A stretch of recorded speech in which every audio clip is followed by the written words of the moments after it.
편하게 미래 가격을 예측할 수 있는 그런 재테크를 하고 싶지 않습니까? 가장 난이도가 쉬운 게 바로 채권입니다. 월세처럼 따박따박 이자를 받는 30% 하락해도 돈 번다라는 게 무슨 얘기냐면, 안녕하십니까, 목동관리 전문기업 행센의 오영일입니다. 반갑습니다. 모든 재테크는 이 미래의 가격을 맞추는 게임이라고도 볼 수 있지 않습니까? 가격이 올랐다, 그럼 맞춘 거잖아요. 그러면 돈을 벌게 되는 거고, 그걸 틀렸다, 오를 줄 알았는데 안 오르거나 떨어진다, 그러면 돈을 잃게 되는 거죠. 이게 주식이든 부동산이든 코인이든 다 마찬가지입니다. 모든 재테크는 내가 산 가격보다 비싸게 팔았을 때 돈을 버는 건데, 그게 바로 미래 가격을 예측하는 행위인 거죠. 부동산도 보면 아파트나 뭐 토지 같은 게 있는데, 여러분들은 아파트 투자를 많이 하십니까? 아니면 토지를 많이 하십니까? 아마 대부분은 아파트 투자를 많이 하실 거예요. 왜냐? 토지는 미래 가격을 예측하는 게 어렵죠. 토지는 따로 뭔가를 공부해야 되고 경험치를 쌓는 게 있어야겠지만, 아파트는 그냥 우리가 살면서 얻게 되는 경험이라는 것도 있고, 뭐 주변의 사례도 많고, 또 유튜브에서도 다뤄주는 내용들이 많이 있다 보니까 상대적으로 토지보다는 아파트의 미래 가격을 예측하는 게 훨씬 더 용이하기 때문에 우리는 아파트 투자를 하게 되는 거죠. 주식도 마찬가지로 주식 가격은 오르거나 내리거나인데, 오를 것 같으면 사는 거고 내릴 것 같으면 파는 거죠. 너무나 간단한 원리입니다. 이거 재테크는 미래 가격을 맞추는 게임이다 라고도 볼 수가 있습니다. 그래서 이게 어려운 거예요. 근데 어쨌거나 우리는 재테크를 해야 되거든요. 그러면 가장 좀 난이도가 쉬운 그런 재테크를 하고 싶지 않습니까? 좀 편하게 미래 가격을 예측할 수 있는 거, 그게 바로 채권입니다. 왜냐하면 이 채권이라는 거는 돈을 빌려주고 이자 받다가 만기에 원금을 돌려받는 것, 그게 바로 채권이지 않습니까? 이 채권에는 돈 돌려받을 날짜와 금액이 다 정해져 있고 이자도 다 정해져 있습니다.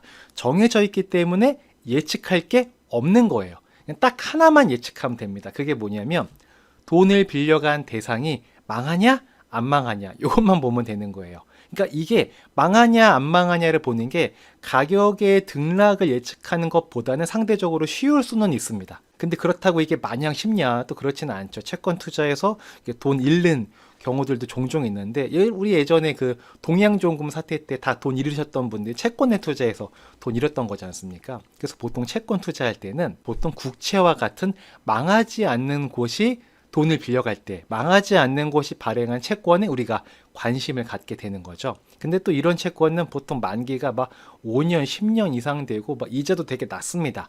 이자가 낮은 이유는 안 망한다는 신뢰가 높다 보니 이자가 낮아도 투자하는 사람들이 많기 때문에 이자가 낮은 거죠. 근데 채권의 재밌는 점은 꼭 만기까지 보유하지 않아도 중간에 우리가 매매를 해서 수익을 또 추구할 수가 있거든요. 근데 이때는 시장 상황에 따라서 가격의 등락이 있다 보니까 가격 예측의 성공과 실패로 또 나뉘게 됩니다. 만기까지 가면 그대로 있으면 되는데, 중간에 매매를 해서 수익을 얻을 목적으로 채권 투자했던 분들은 성공하거나 실패하거나 똑같아요. 이게 미래 가격을 예측하는 거나 마찬가지입니다. 하지만 그래도 채권은 가격 예측에 실패해도 괜찮다. 왜 괜찮냐?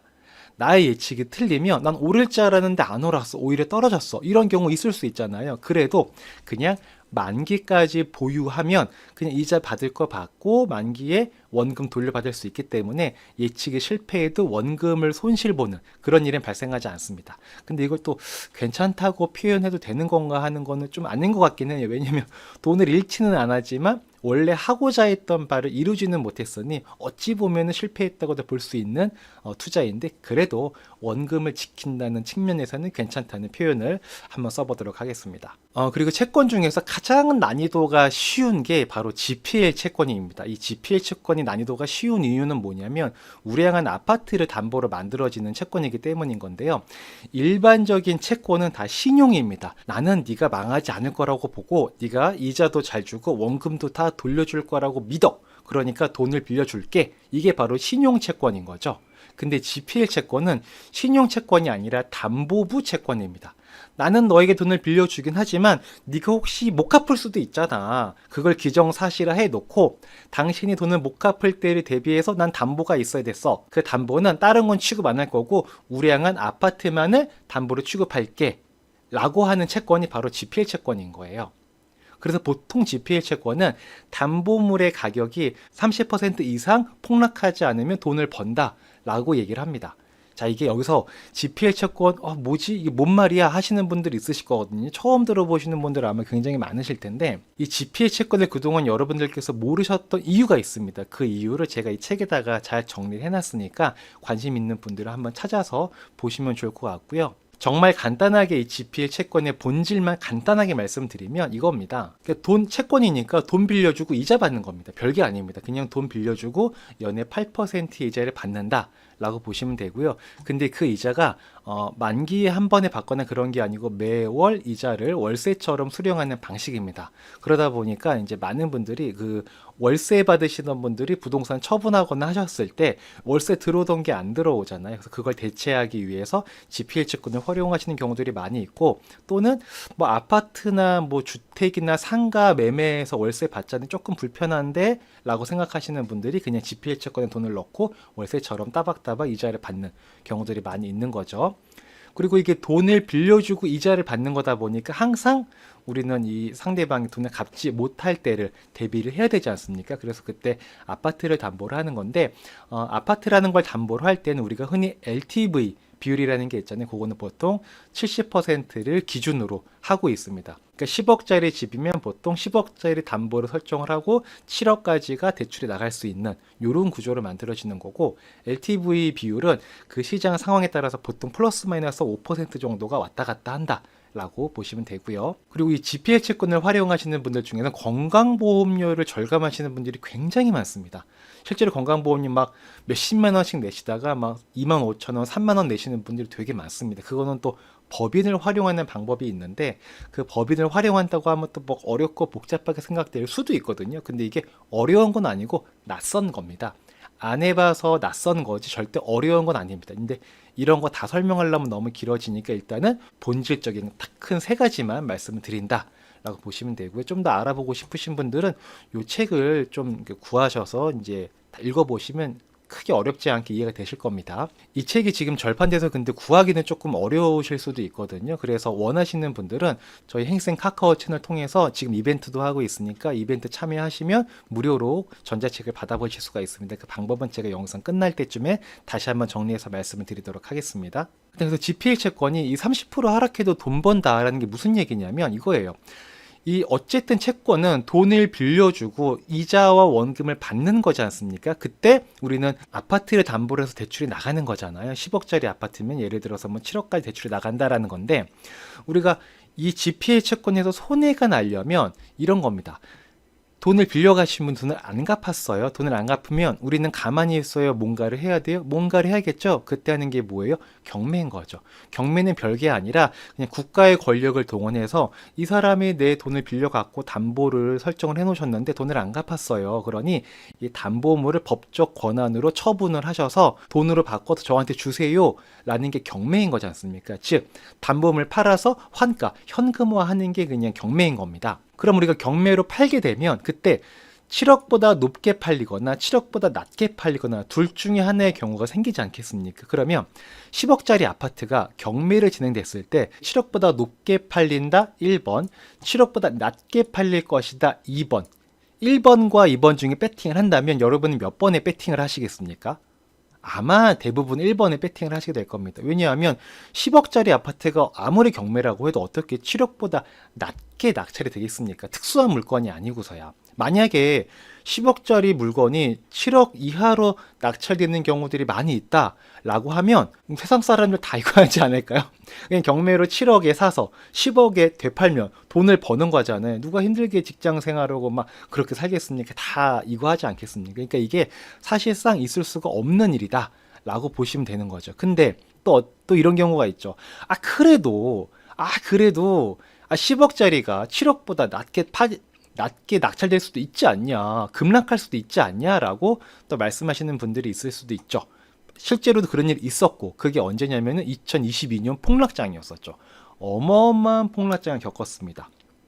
그때 막 집값이 정말 막 20%, 30%, 40% 뚝뚝뚝 떨어진 1년 사이에 정말 말도 안 되는 경험을 우리가 했지 않습니까? 그러다 보니 그런 질문을 하실 수가 있는데, 만약에 10억짜리가 7억 밑으로 떨어진다, 하락한다, 그래도 괜찮습니다. 왜냐하면 반등할 때까지 경매 접수를 안 하면 되기 때문이에요.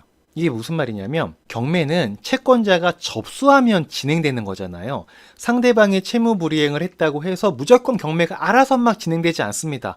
법원이 딱 보고 선생님 이거 지금 채무 불이행 되셨네요. 저 이거 경매 접수해 드릴게요. 이렇게 하는 게 아니라 채권자인 내가 저 돈 못 받았어요. 경매 진행해 주세요라고 접수를 내가 하는 거죠. 내가 접수하면 그때부터 경매 절차가 진행이 되는 거지 않습니까? 근데 지금 내가 경매를 접수를 하게 되면은 야 이거 가격이 너무 떨어져 있어가지고 손해날 수도 있겠다 싶으면 그냥 경매 접수를 안 하고 기다리는 겁니다. 왜? 지금 팔면은 경매도 어쨌든 지금 파는 건데 지금 팔면 싸게 팔아야 되니까 기다렸다가 반등하면 비싸게 팔아야지 라는 생각을 갖게 되는 거죠.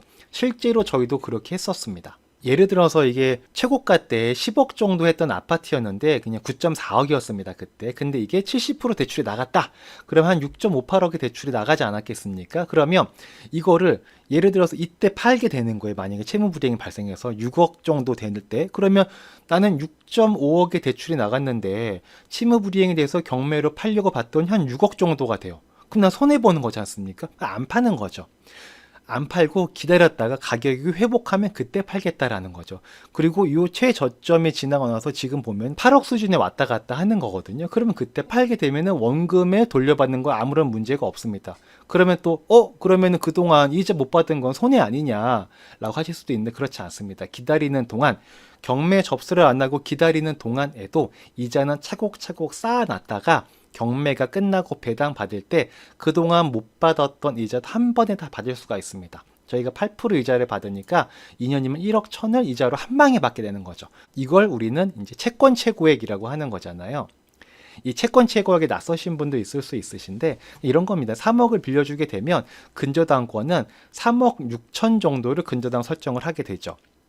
여러분 은행에서 대출 받아서 집 사신 분들 아마 등기부등본 이렇게 보시면 내가 빌린 건 3억인데 막 3억 6천 근저당권 설정돼 있는 게 있을 거예요. 그거 이거 뭐 잘못된 거 아닌가? 왜 3억인데 3억 6천이 설정돼 있지? 그게 아니라 여러분이 3억을 빌려 가셨어요. 근데 이거를 안 갚으면 은행은 가만히 있지 않고 경매를 진행을 하겠죠. 그럼 경매가 진행되는 동안에 그 3억 원에 대해서는 손실이 발생하는 거잖아요. 왜? 이자를 못 받으니까. 그 이자까지도 다 회수를 해야 되지 않겠습니까? 은행 입장에서는. 그러니까 이자까지도 다 받을 수 있게끔 설정 금액을 3억 6천까지 해놓는 거예요. 마찬가지로 우리도 6억 5천을 예를 들어 대출이 나갔어요. 그러면 설정을 할 때는 거기에 120%, 130%를 설정을 하게 됩니다. 그래서 보통 GPL 채권은 채권 최고액을 설정을 할 때 한 130%, 140% 정도 설정을 하게 되거든요. 그러면은 최대한 받을 수 있는 권리의 보통 한 8억 5천 정도까지는 근저당권 설정이 되게 되는 거죠. 그렇기 때문에 이자가 기다리는 동안에도 이자가 쌓이기 때문에 사실상 이자 부분 손실이 아니다라는 겁니다. 보통 채무 불이행이 없는 경우가 있고 채무 불이행이 있는 경우가 있지 않겠습니까? GPL 채권을 하다 보면 채무 불이행이 없는 경우에는 그냥 만기 됐을 때 원금 돌려받고 또 다시 재투자하고 이런 식으로 꾸준히 이어나가면서 매월 이자를 받으시는 거거든요. 근데 만약에 채무 불이행이 발생을 했다. 그런 경우에는 그냥 만기가 늘어나는 개념으로 생각을 하시면 될 것 같습니다. 이 아파트 가격이 내려갔다가 다시는 안 올라와. 그러면은 이제 문제가 될 수도 있어요. 근데 보통 아파트 가격이라는 게 등락을 하면서 이렇게 우상향하는 거지 않습니까? 그래서 채무 불이행이 발생한 경우에는 바로 진행을 하거나 또는 가격이 많이 떨어져 있다고 생각되면은 기다렸다가 경매를 접수하면 되는데 그러면 이제 기간이 늘어나는 개념인 거죠. 그래서 1년짜리가 2년 정도가 된다라고 이렇게 생각을 하시면 될 것 같고, 그리고 단점은 채무 불이행이 없는 경우에는 매월 이렇게 이자를 받게 될 거거든요. 월세처럼. 근데 경매를 진행을 하게 되면 이자를 안 주기 때문에 우리가 경매를 진행을 하는 거잖아요. 그럼 매월 이자 들어오던 게 안 들어오니까 만기에 한 방에 원금과 이자를 이렇게 같이 받는 구조로 될 겁니다. 근데 이제 이때 또 연체하게 되면 여러분 무슨 이자였어요? 연체이자 있죠? 원래는 8%인 이자가 연체하게 되면 10%로 바뀌게 됩니다. 그래서 어떤 분들은 또 현금 흐름이 특별하게 문제가 없는 분들 이런 경우를 좀 아이러니하게도 이런 경우를 선호하는 경우들도 없지 않아 있고요. 또 투자하는 방식에 따라서 이 연 10%가 매월 나오게 하는 그런 방법도 있습니다. 이런 것들은 또 다 말씀드리면 너무 영상이 길어지니까 다음번에 한번 다루도록 하고요. 실제로 저희 행사에서는 그렇게 진행을 하고 있거든요. 자, 그래서 재테크는 뭐든지 미래 가격을 맞추는 게 재테크다라고 말씀드렸는데, 대부분은 가격이 오르는 걸 맞출 때 그 오른 만큼을 내가 이익으로 얻게 되는 게 재테크인 거죠. 주식도 마찬가지고 부동산도 마찬가지고.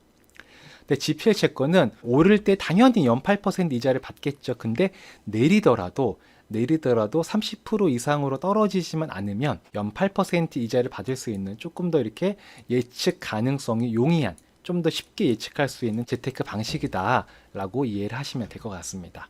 정리를 좀 하자면, 그 재테크는 미래 가격을 맞춰야 되는 그런 세계인데, GPL 채권은 상대적으로 미래 가격을 예측하기가 조금 더 수월한 재테크이다라고 보시면 되고, 또 예측이 수월한 만큼 수익률은 그렇게 뭔가 주식이나 부동산 갭 투자에서 막 어마어마하게 나는 것처럼 드라마틱하지는 않고 그냥 소소하게 연 8%로 고정되어 있다라고 보시면 될 것 같습니다.